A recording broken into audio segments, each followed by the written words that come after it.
नमस्कार दोस्तों, मैं ईश्चंद अग्रवाल कोचिंग गंगा प्रसिद्धि चैनल पर आप सभी का हार्दिक स्वागत करता हूं। दोस्तों, पिछले वीडियो में हमने संख्या पद्धति वाला टॉपिक स्टार्ट किया था और विभिन्न प्रकार की संख्याएं हमने आपको बताई थी। सबसे पहले हमने कहा था कि संख्याएं दो प्रकार की, वास्तविक और काल्पनिक। वास्तविक संख्याएं दो प्रकार की होती है, परिमेय और अपरिमेय। उसके बाद हमने आपको प्राकृत संख्या, पूर्ण संख्या, पूर्णांक, सम संख्या, विषम संख्या और अभाज्य संख्या, भाज्य संख्या इत्यादि के बारे में बताया था। दोस्तों, अब हम इस टॉपिक संख्या पद्धति वाले टॉपिक में क्वेश्चन लेकर के आपके सामने आएंगे। तो अपना चैप्टर अपन स्टार्ट करें, संख्या पद्धति, नंबर सिस्टम।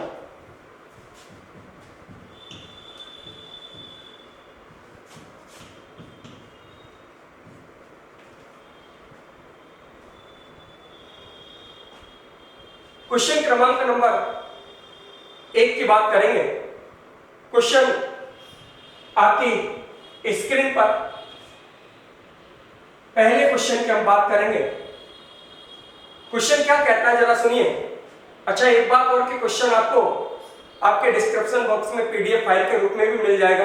यहाँ स्क्रीन पर तो क्वेश्चन आ ही रहा है, लेकिन पीडीएफ के अंदर भी क्वेश्चन मिल जाएगा। क्वेश्चन 1 से 89 तक की संख्याओं में कितने अंक होंगे?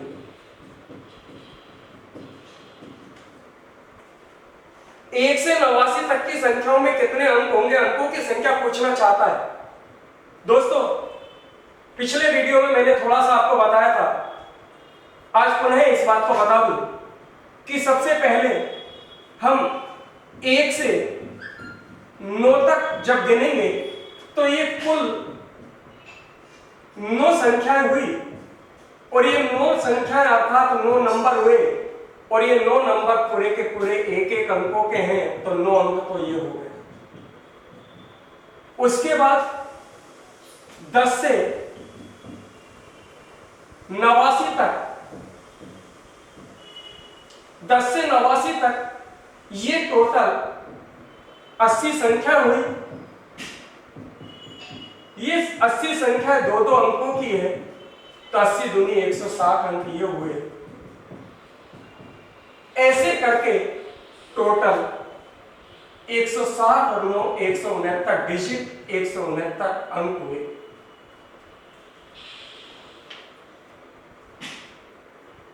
यहां पर एक बात ध्यान करें, ये 80 कैसे आया? हमने पहले कहां तक की संख्या गिन ली? 9 तक की संख्या हमने गिन ली और 9 तक की संख्या गिन लेने के बाद 89 तक गिननी है। 89 में से हमने पहले 9 गिन ली, तो कितनी बची? 89 में से 9 गया तो 80। तो टोटल मिलाकर के 80 संख्या हुई। आप देख रहे हैं दोस्तों, ये सारी संख्या 10 से लेकर के 89 तक, इसमें कितने कितने अंक है? 2-2 अंक है। तो 160 अंक ये हो गए। ऐसे करके 169 अंक हुए। आप इसका स्क्रीनशॉट ले लीजिए।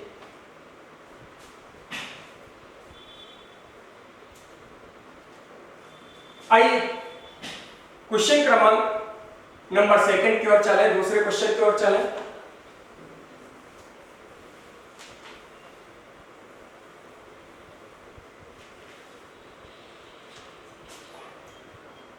क्वेश्चन आपकी स्क्रीन पर, एक व्यक्ति कीबोर्ड से 10 से 786 तक की संख्याओं को टाइप करता है। एक व्यक्ति है, कीबोर्ड आपने देखा है, टाइप मशीन के अंदर कीबोर्ड होता है और कंप्यूटर के अंदर भी कीबोर्ड होता है। कीबोर्ड से 10 से लेकर के 786 तक की संख्याओं को टाइप करना चाहता है। 10 से 786 तक की संख्याओं को टाइप करना चाहता है कि उसको कुल कितने की स्ट्रोक दबाने पड़ेंगे, अर्थात कितने अंक टाइप करने पड़ेंगे, यह हमको बताना है। तो आइए सबसे पहले हम 10 से 99 तक की संख्या लिखेंगे और 10 से 99 तक यह टोटल 90 नंबर होंगे और सारे नंबर 2-2 अंकों के, तो टोटल मिलाकर के 180 डिजिट तो ये हो गए। 180 अंक तो ये हो गए। उसके बाद 100 से 786 तक ये कितनी संख्या हुई? 786 में से हमने कहां तक गिन ली? 99 तक गिन ली दोस्तों। 16 में से 9 गया तो 7, 17 में से 9 गया तो 8 और ये 687 संख्या ये हुई। 687 नंबर ये हुए। 687 नंबर, ये सारे जो नंबर हैं ये कितने कितने अंकों से बने हुए? 3-3 अंकों से मिलकर के बने हुए।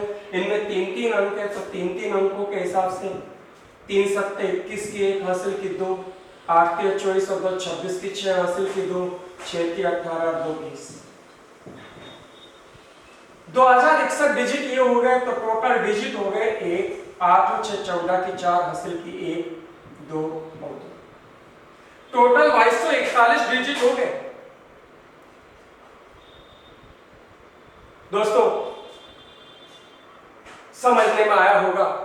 कोशिश कर रहा हूं हर बालक को साथ लेकर चलने की, चाहे वो कला वर्ग से हो, चाहे कॉमर्स वर्ग से हो, चाहे साइंस वर्ग से हो, बिल्कुल छोटे स्तर से लेकर के चलने की कोशिश कर रहा हूं। धीरे धीरे से हम अच्छे क्वेश्चनों पे और चलेंगे। आइए एक बार आप इसका स्क्रीनशॉट ले लीजिए।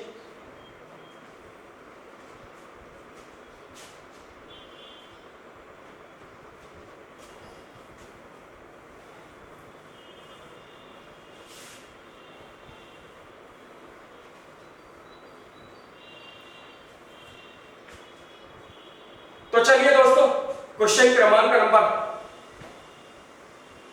3 की ओर चले। हमें दिया गया 2 की पावर 4,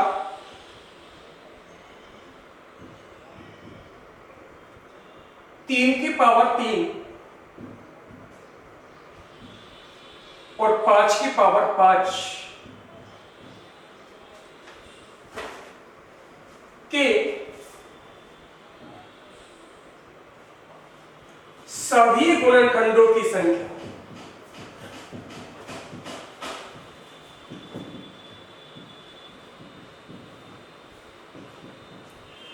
दोस्तों हमें सभी गुणनखंडों की संख्या बतानी है और सभी गुणनखंड का मतलब होता है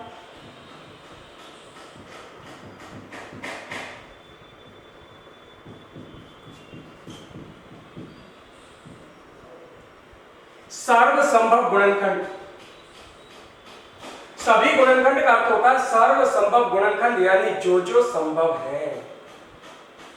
मैं आपको बता दूं सर्वसंभव गुणनखंड किसे कहते हैं। जैसे हम 6 की बात करें, 6 के सर्वसंभव गुणनखंड, 6 के अंदर जिस जिसका भाग जाए,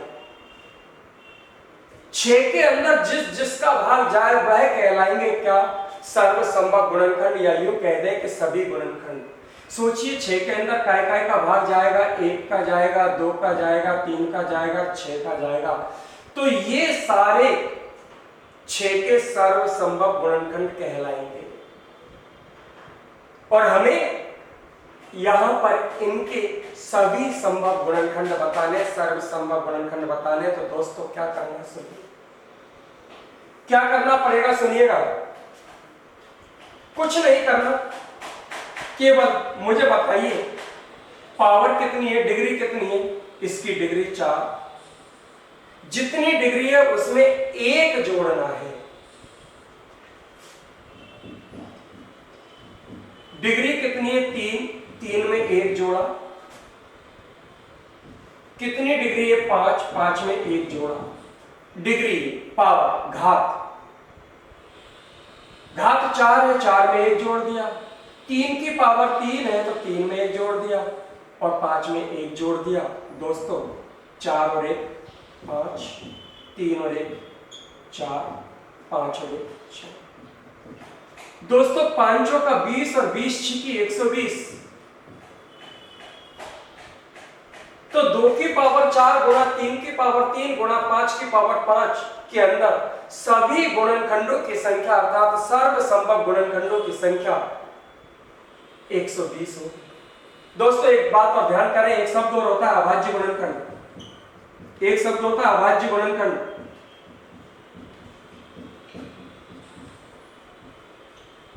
दोनों में फर्क है। वो सर्वसंभव गुणनखंड है या अभाज्य। अभाज्य का मतलब जिसको और आगे विभाजित नहीं किया जा सकता। अभाज्य गुणनखंड अगर पूछा जाता तो अभाज्य गुणनखंड निकालने के लिए सबसे पहले यह देखते कि क्या इस 2 को तोड़ा जा सकता है, क्या इसके और गुणनखंड हो सकते हैं, क्या 3 के गुणनखंड हो सकते हैं, क्या 5 के गुणनखंड हो सकते हैं। ये अभाज्य है। तो अभाज्य गुणनखंड निकालने के लिए केवल कुछ नहीं करना पड़ता, अभाज्य संख्याओं की घातों को जोड़ना पड़ता, पावर को जोड़ना पड़ता। इसकी पावर कितनी 4, इसकी पावर 3 और इसकी पावर 5, तो 5 और 3 8 और 4 12। यदि हमसे अभाज्य गुणनखंड पूछे जाते तो 12 जवाब आता, लेकिन उसने पूछा हमसे क्या सर्वसंभव गुणनखंड, सभी गुणनखंडों की संख्या पूछी गई। तो सभी गुणनखंडों की संख्या कितनी आएगी दोस्तों 120। एक बार आप इसका स्क्रीनशॉट लीजिए।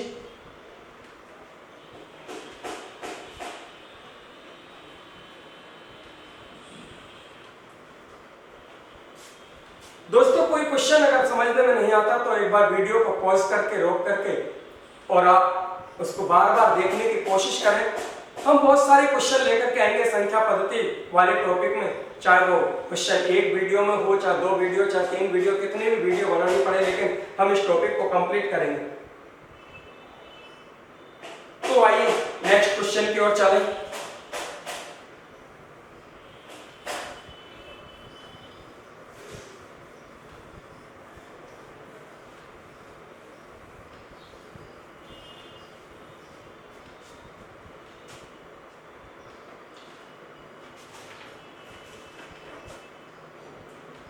क्वेश्चन दिया गया है 2 की पावर 20, 3 की पावर 10, 5 की पावर 12 और 7 की पावर 22 में अभाज्य गुणनखंडों की संख्या पूछी गई है।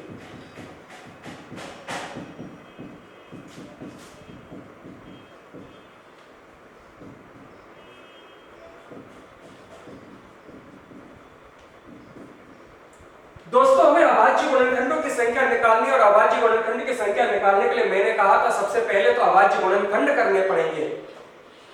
आपको देखना पड़ेगा क्या 2 अभाज्य है, 3 अभाज्य है, 5 अभाज्य है, 7 अभाज्य है, अर्थात यहाँ पर किसी भी संख्या के और कोई टुकड़े नहीं हो रहे, अर्थात ये अभाज्य है। और मैंने अभी पिछले प्रश्न में आपको बताया कि अभाज्य गुणनखंड निकालने के लिए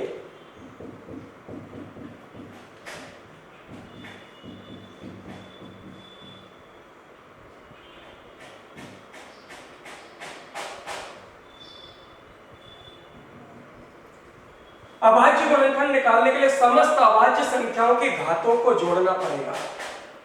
आप समस्त अभाज्य संख्याओं की घातों को जोड़ दीजिए, 20 + 10 + 12 + 22।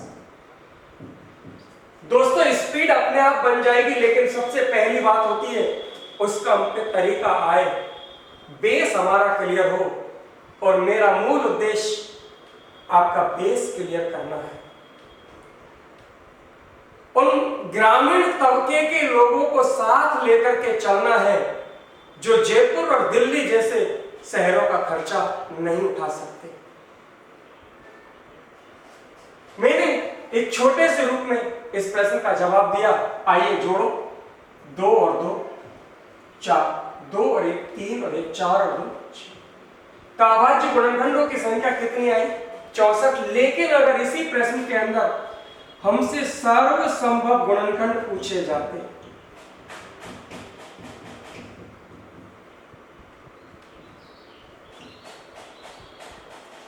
तो दोस्तों मैंने आपसे कहा था सर्व संभव का मतलब होता है जो जो संभव है, यानी जिस जिसका भाग जा सकता है।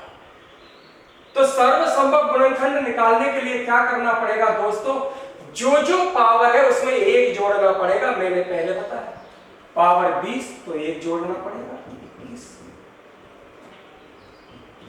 पावर 10 में एक जोड़, पावर 12 में एक जोड़ और पावर 22 में एक जोड़। ये हुआ 21, 11, 13 और 23। इनको मल्टीप्लाई करने पर, इनको गुणा करने पर जो आएगा वह कहलाएगा क्या, सर्व संभव गुणनखंड। तो दोस्तों सर्व संभव गुणनखंड और अभाज्य गुणनखंड बात समझने में आ गई। अभाज्य गुणनखंड में घातों को जोड़ते हैं, जबकि सर्व संभव गुणनखंड निकालते समय घात में एक जोड़ करके तब उनको गुणा किया जाता है। ले लीजिए आप इसका भी स्क्रीनशॉट।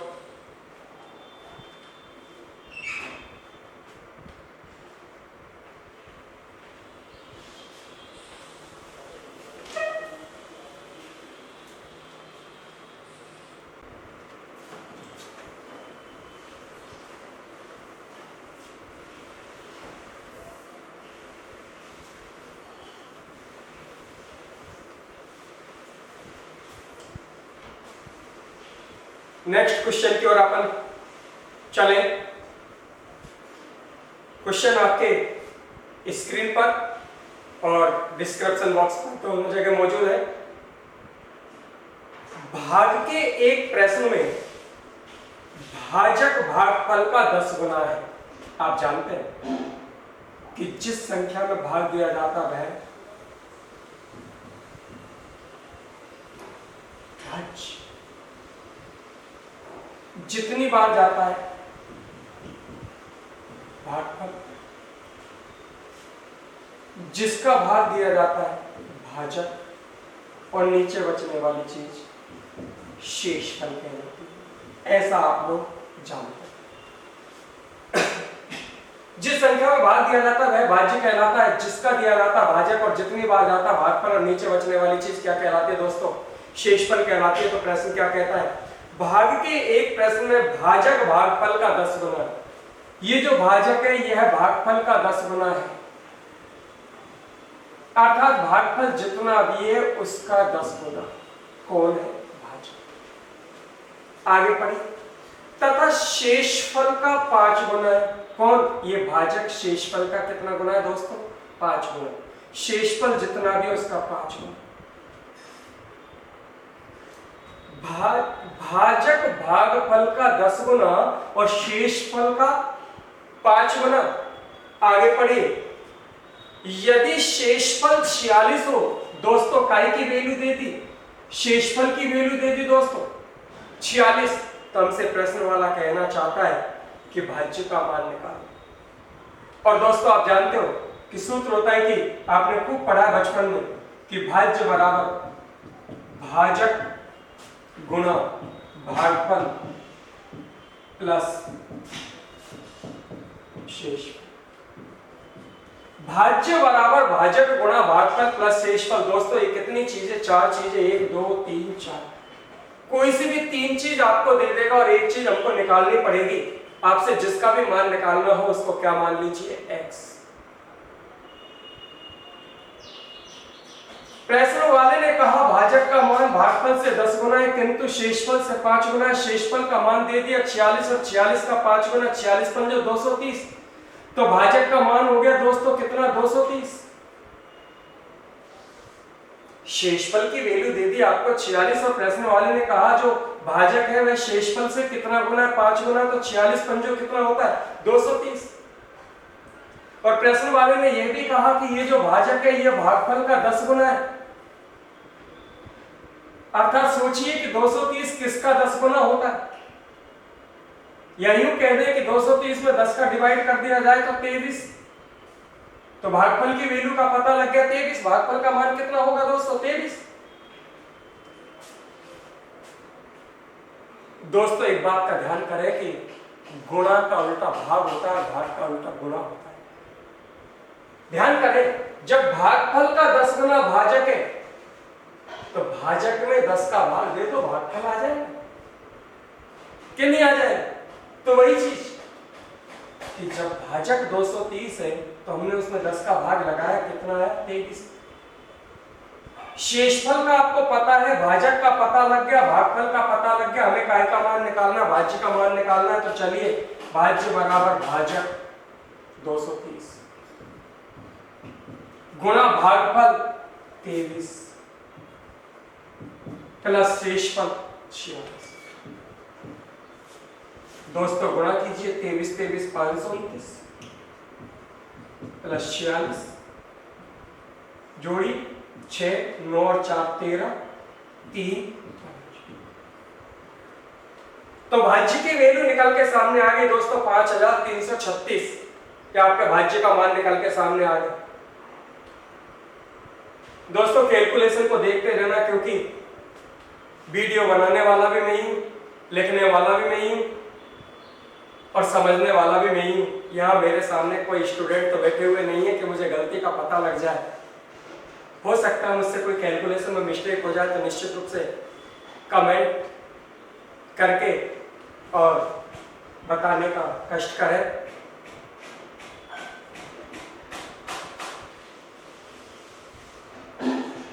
आइए नेक्स्ट क्वेश्चन की ओर चलें।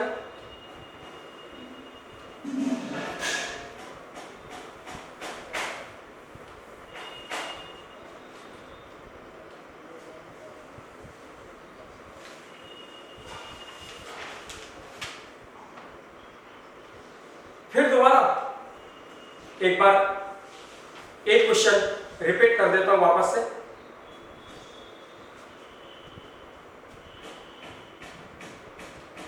10,690 में किसी संख्या से भाग देने पर 10,690 में किसी संख्या का भाग देना दोस्तों, ये नेक्स्ट क्वेश्चन है। 10,690 में किसी संख्या का भाग देना, भाग देने पर भागफल 73 और शेषफल 32 प्राप्त होता है।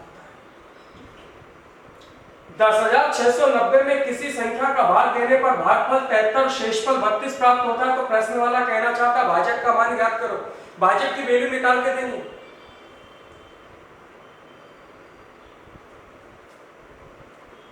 दोस्तों रेलवे भर्ती बोर्ड एक ऐसा भर्ती बोर्ड है जिसमें बिल्कुल छोटे छोटे किंतु अभ्यास वाले प्रश्न।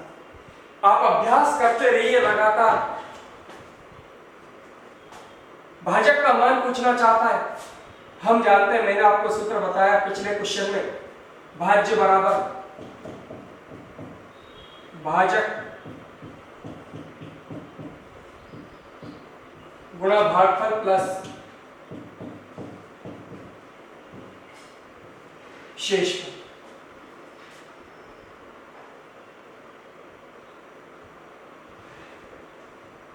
मैंने कहा जिसमें भाग दिया जाता है भाज्य कहलाता है, जितनी बार जाता है भागफल कहलाता है, और नीचे बचने वाली चीज शेषफल कहलाती है, और जिस संख्या का भाग दिया जाता है भाजक कहलाता है। हमें भाजक का मान निकाल के देना है। तो आइए भाज्य की जगह 10,690, भाजक का मान x, भागफल की वैल्यू 73 और शेषफल की वैल्यू दोस्तों 32।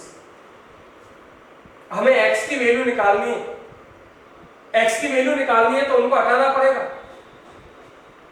और हटाने के लिए बचपन में आपने पढ़ा है पक्षांतर, और पक्षांतर में क्या करना पड़ता है आप अच्छे तरीके से जानते हो। प्लस की चीज माइनस में जाती है, माइनस की चीज प्लस में, गुणा वाली चीज भाग में जाती है, भाग वाली चीज गुणा में जाती है।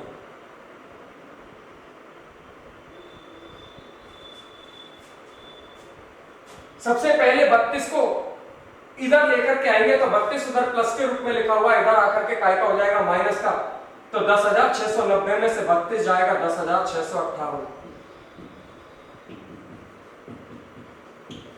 अब हमें x की वैल्यू निकालनी है, 73 को हटाना पड़ेगा, 73 गुणा में लिखा हुआ, 73 काय में जाएगा भाग में, बटे में, क्योंकि मैंने कहा प्लस की चीज काय में जाएगी माइनस में, माइनस वाली काय में जाएगी प्लस में।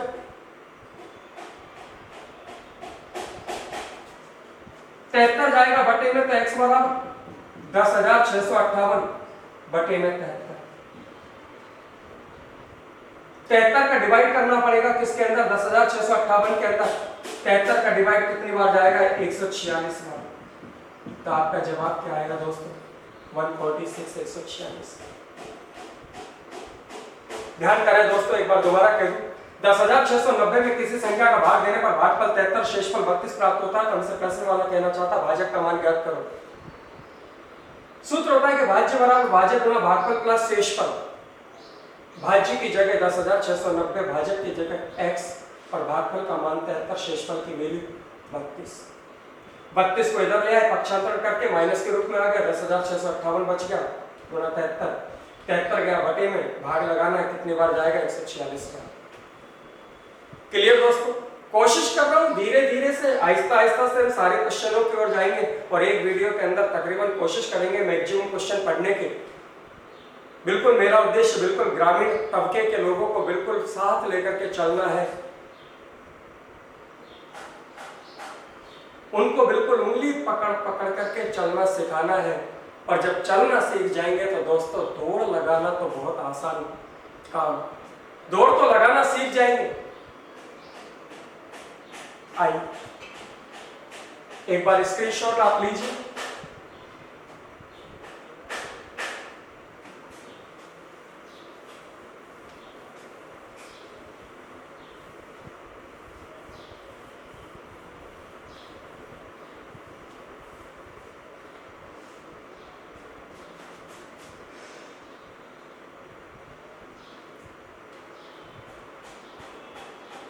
कोरोना के चलते घर पर बैठे बैठे आप टिकटॉक, फेसबुक, यूट्यूब, मस्ती भरे संगीत इत्यादि सुन रहे होंगे।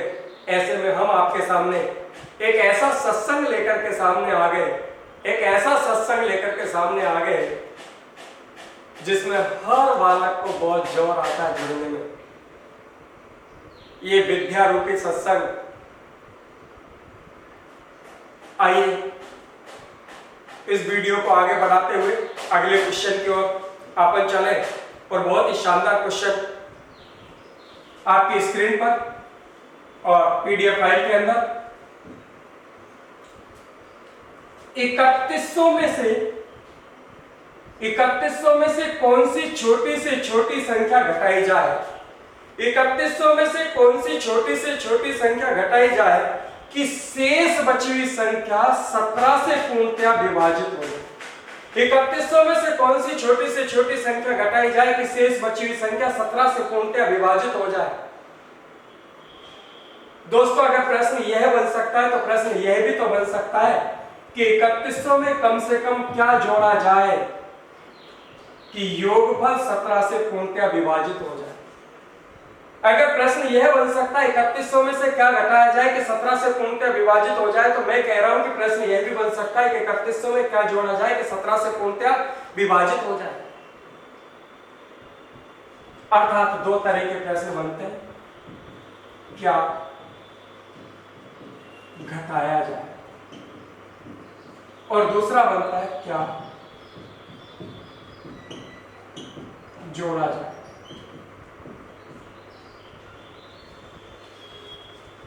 अच्छा मुझे एक बात बताइए दोस्तों,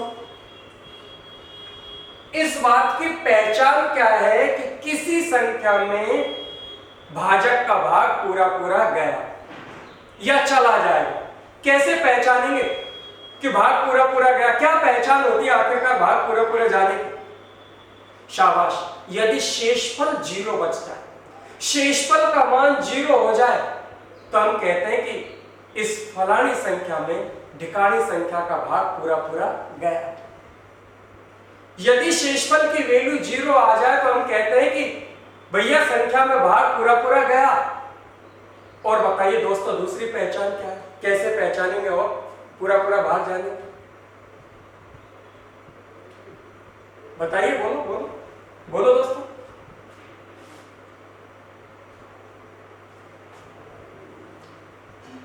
यदि शेषफल का मान भाजक के बराबर बच जाए, यदि शेषफल की वैल्यू भाजक के बराबर बच जाए तो हम कह सकते हैं कि भाग पूरा पूरा जाएगा। ध्यान करें मेरे दोस्तों, बात को समझने की चेष्टा करिए। मैंने कहा हम को पता कैसे लगेगा कि भाग पूरा पूरा गया, तो मैंने कहा यदि शेषफल 0 बच जाए तो हम कह सकते हैं कि भाग पूरा पूरा गया। इसको तो सब जानते हैं, लेकिन मैंने दूसरे शब्दों में कहा कि यदि शेषफल की वैल्यू भाजक के बराबर बच जाए तो हम कह सकते हैं कि भाग पूरा पूरा जाएगा। यह सही बात है कि शेषफल भाजक के बराबर नहीं बच सकता। यह सही बात है कि शेषफल भाजक के बराबर नहीं बच सकता, लेकिन आपने बात को समझी नहीं। कहने का तात्पर्य यह है कि कल्पना करो कि मुझे इसमें भाग देना, काय का भाग देना 17 का। 17 दूनी 34 बच गई, 1 उतारा 7, शेषफल कितना बच गया? 17 बच गया। भाग देने की जरूरत है, दुनिया जानती है कि 17 में 17 का भाग पूरा पूरा जाएगा। भाग देने की आवश्यकता कहां रह गई? ये तो जाएगा, दिखाई दे रहा है, तो भाग देने की कोई आवश्यकता नहीं। तो हम कह सकते हैं कि यदि शेषफल का मान भाजक के बराबर बच जाए तो भाग पूरा पूरा जाएगा। अर्थात दो इलाज हुए, या तो शेषफल की वैल्यू 0 बचे, या फिर शेषफल की वैल्यू भाजक के बराबर बच जाए तो भाग पूरा पूरा जाएगा। तो आइए देखें, हमने कहा 3100 में 17 का भाग दे के देख। बोले 17 एकम 17, बच गई 14, उतारा 0, 17 अट्ठे 136, बच गई 4, उतारा 0, 17 दूनी 34, बच गई 6। शेषफल की वैल्यू 6 बची। मुझे बताइए क्या ये 0 है? नहीं। क्या ये भाजक के बराबर है? नहीं। अर्थात इसका मतलब अभी तक ये 3117 से पूर्णतः विभाजित नहीं है। दोस्तों,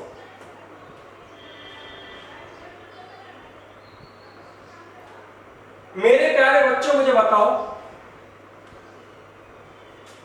अगर मैं इसको 0 बनाऊं तो मुझे यहां से 6 को हटाना पड़ेगा।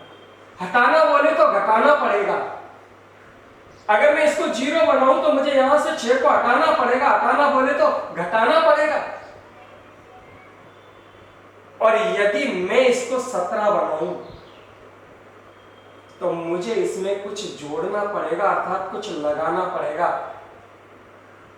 कितना लगाना पड़ेगा? 6 तो हमारे पास है ही, हम बनाना चाहते हैं 17, तो कितना लगाना पड़ेगा? 11 लगाना पड़ेगा। लगाना बोले तो जोड़ना पड़ेगा। तो फिर हमारे पास दो इलाज हुए, दो ट्रीटमेंट हुए कि के तो या हटा और के या में और लगा। के तो या को हटा और के या में और लगा। हटा बोले तो घटा और लगा बोले तो जोड़। तो अगर हमसे प्रश्न वाला कहे कि क्या घटाऊं, तो दोस्तों यहां से 6 को हटाना पड़ेगा, अर्थात 6 को घटाना पड़ेगा। और यदि हमसे प्रश्न वाला कहे कि 3100 में क्या जोड़ा जाए कि 17 से विभाजित हो जाए, तो दोस्तों इसमें एक ऐसी संख्या जोड़ो कि यह भी भाजक के बराबर बन जाए, अर्थात 17 के बराबर बन जाए। तो इसमें क्या जोड़ना पड़ेगा? क्या लगाना पड़ेगा? 11 लगाना पड़ेगा। अर्थात क्या जोड़ना पड़ेगा? दोस्तों इस 11 का पता कैसे लगता है? पता ऐसे लगता है, 17 में से 6 गया तो 11 लगाना पड़ेगा। तो फिर दो बातें हुई। बात पहली, अगर घटाने की बात की जाए तो हमेशा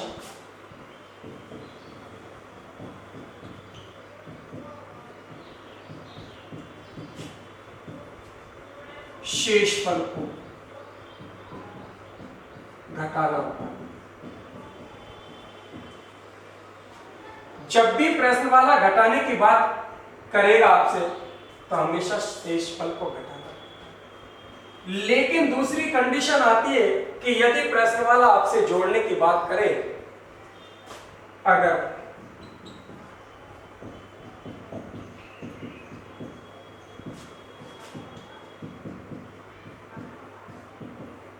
जोड़ने की बात की जाए तो दोस्तों भाजक और शेषफल का जो अंतर होगा, भाजक और शेषफल का जो अंतर होगा उसे जोड़ा जाए। भाजक और शेषफल के अंतर को जोड़ना होगा। तो ध्यान करें दोस्तों, 3100 में से कौन सी छोटी से छोटी संख्या घटाई जाए कि 17 से पूर्णतः विभाजित हो जाए, या मैंने कहा कि 3100 में क्या जोड़ा जाए कि 17 का भाग पूरा पूरा चला जाए, क्योंकि अगर घटाने का प्रश्न बन सकता है तो प्रश्न तो जोड़ने का भी बन सकता है।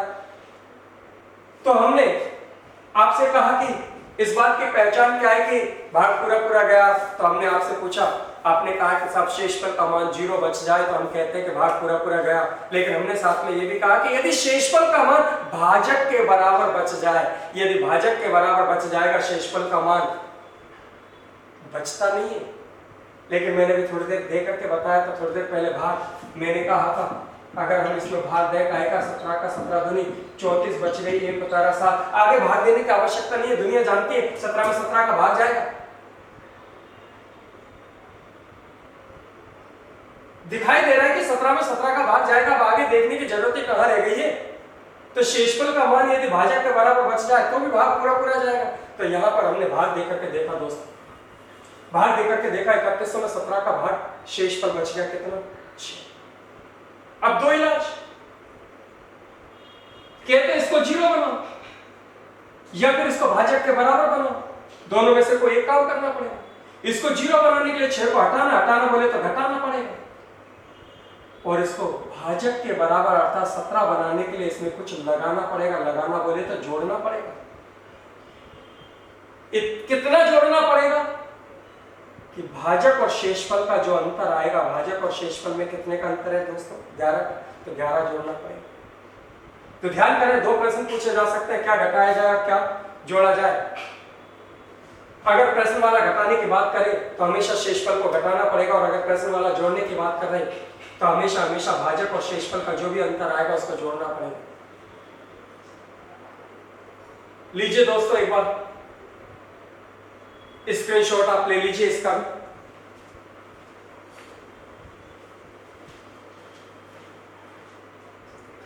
आइए अगले क्वेश्चन की बात करें। 4508 के समीपतम वह कौन सी संख्या है जो 21 से पूर्णतया विभक्त हो। कौन सी चीज पूछी गई है, समीपतम।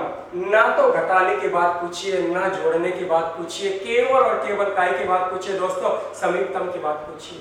और समीपतम का जवाब देने के लिए पहले इन दोनों प्रश्नों का आप पर जवाब आना चाहिए कि क्या घटाया जाए या क्या जोड़ा जाए। जब आप पर इन दोनों प्रश्नों का जवाब आएगा तभी जाकर के हम समीपतम का जवाब निकाल पाएंगे। तो आइए पता लगाएं पहले इन दोनों प्रश्नों का। तो 4508 में भाग लगाए काय का दोस्तों, 21 का, 21 दूने 42, बच गए 3, 21 एकम 21, बच गए 9, चौका 84, बच गई 14। अगर प्रश्न वाला कह रहा कि क्या घटाया जाए, 21 दूनी 42, बच गए 3, 0, 21 एकम 21, बच गए 9, 8, 21 चौका 84, बच गए 14। अगर प्रश्न वाला कहना चाहता है कि क्या घटाया जाए, तो मैंने कहा था जब प्रश्न वाला घटाने की बात करें तो आपके नैना और आपके चक्षु हमेशा शेषफल पर होने चाहिए। हमेशा शेषफल को घटाना पड़ेगा। जब प्रश्न वाला घटाने की बात करें तो आपको क्या घटाना पड़ेगा, 14, यानी शेषफल को घटाना पड़ेगा।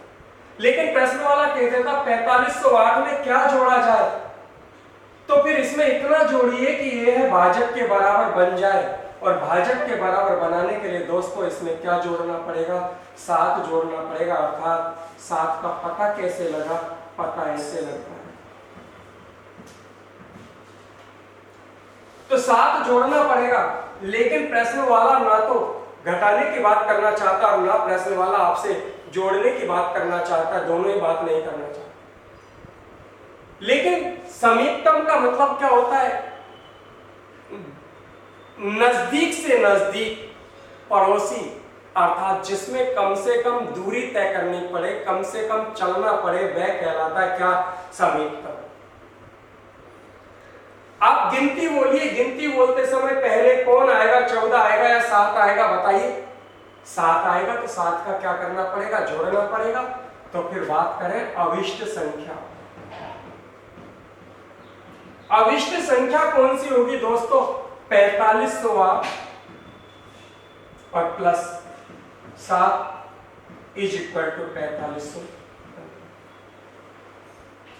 तो वह अविष्ट संख्या 4515 होगी। क्लियर दोस्तों। आइए नेक्स्ट क्वेश्चन की ओर चले।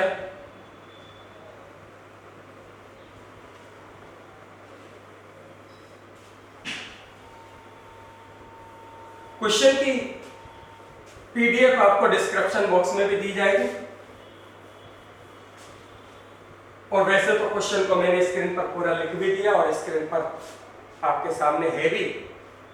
हम नेक्स्ट क्वेश्चन की बात करें, अगले क्वेश्चन की बात करें दोस्तों, थोड़ा सा क्या सुधार करना चाहिए वो कमेंट बॉक्स के अंदर आप थोड़ा सा हमें लिखें।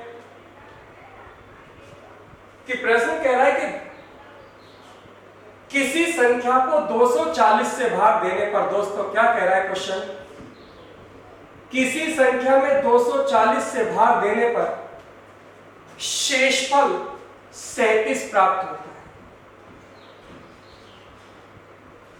किसी संख्या में 240 का भाग देने पर शेषफल 37 प्राप्त होता है। यदि इसी संख्या में, संख्या यही है, यदि इसी संख्या में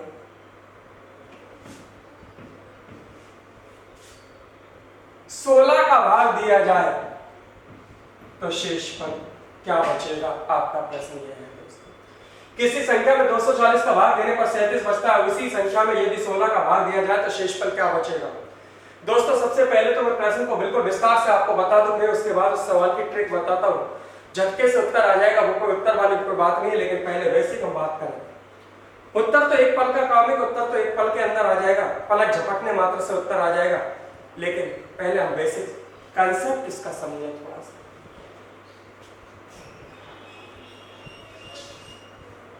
कि हमसे क्या कह रहा है प्रश्न वाला कि यदि उसी संख्या में 16 का भाग दिया जाए तो शेषफल क्या आएगा, यही कह रहा है ना दोस्तों। अरे सोचो तो सही कि 16 का भाग कब दे पाएंगे, जब पहले संख्या का मान आएगा। संख्या का मान आएगा तभी तो 16 का भाग देंगे, भाग देंगे तभी तो शेषफल आएगा। और दोस्तों संख्या का मान जब आए, जब पहले क्या है, भागफल। भागफल दे नहीं रखा तो भागफल आपके जचे जो मानिए, आपकी मर्जी का सौदा जो शेषफल भागफल मानिए।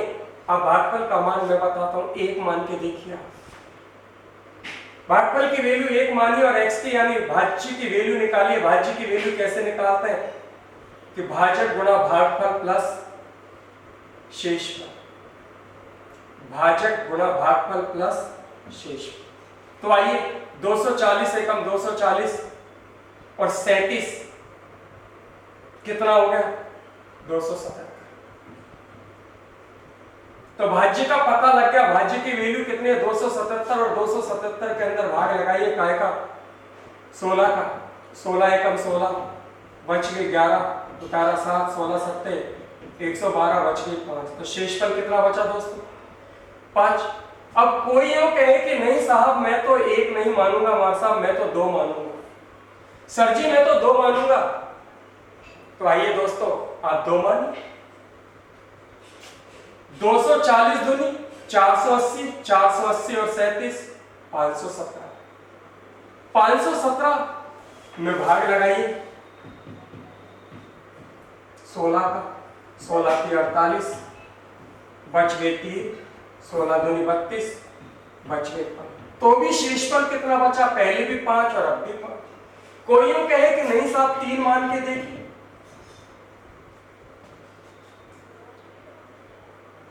तो 240 को पहले 3 से गुणा करें, फिर 37 जोड़े, तब जाके x की वैल्यू आएगी। 240 किया 720, 720 और 37, 757।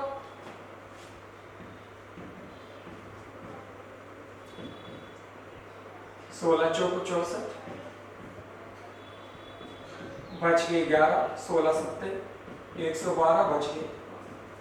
आपने बार बार देखा, चाहे हमने भागफल का मान 1 माना, 2 माना या 3 माना, कुछ भी माना, बार बार शेषफल क्या बचा? 5 बचा।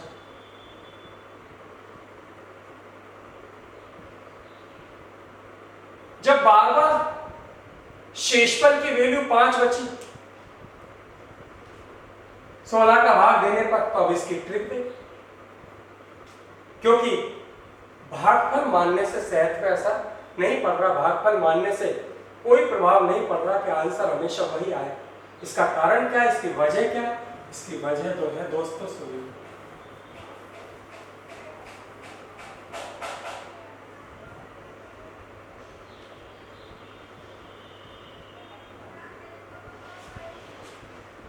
इसकी वजह क्या है दोस्तों? सुनिए सवाल को एक बार दोबारा, कि किसी संख्या में 240 का भाग देने पर शेषफल 37 बचता है। प्रश्न वाला कह रहा है यदि इसी संख्या में, संख्या यही है, यदि इसी संख्या में 16 का भाग दिया जाए, 16 का भाग देना है, तो कहना चाहता है शेषफल क्या आएगा।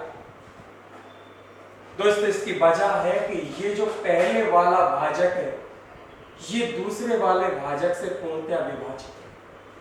जब पहले वाला भाजक दूसरे भाजक से पूर्णतः विभाजित हो, तो आप डायरेक्ट पहले वाले शेषफल में भाग लगा दीजिए। 16 दूनी 32, बच गई 5, तो नया शेषफल बचेगा 5। ये आपके प्रश्न का आंसर आ गया दोस्तों। क्या करें? लेकिन ये शर्त ध्यान रहे कि पहले वाला भाजक दूसरे भाजक से पूर्णतः विभाजित होना चाहिए। और यदि ऐसा हो जाए कि पहले वाला भाजक दूसरे भाजक से पूर्णतः विभाजित हो जाए, तो पहले वाले शेषफल में दूसरे भाजक का भाग दे करके नया शेषफल निकाल लिया जाता है। क्या कहा? जब पहले वाला भाजक दूसरे भाजक से पूर्णतः विभाजित हो, तो पहले वाले शेषफल में दूसरे भाजक का भाग देकर नया शेषफल निकाल लिया जाता है। तो नया शेषफल दोस्तों कितना आएगा?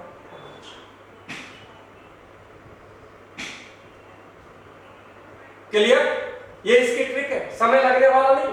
मान लो मैं दोबारा सवाल लिख के बताता हूं आपको, दोबारा सवाल लिख के बताऊं कि कोई संख्या, पता नहीं कौन सी संख्या, लेकिन किसी संख्या के अंदर 156 का भाग देने पर शेषफल 17 बचता है।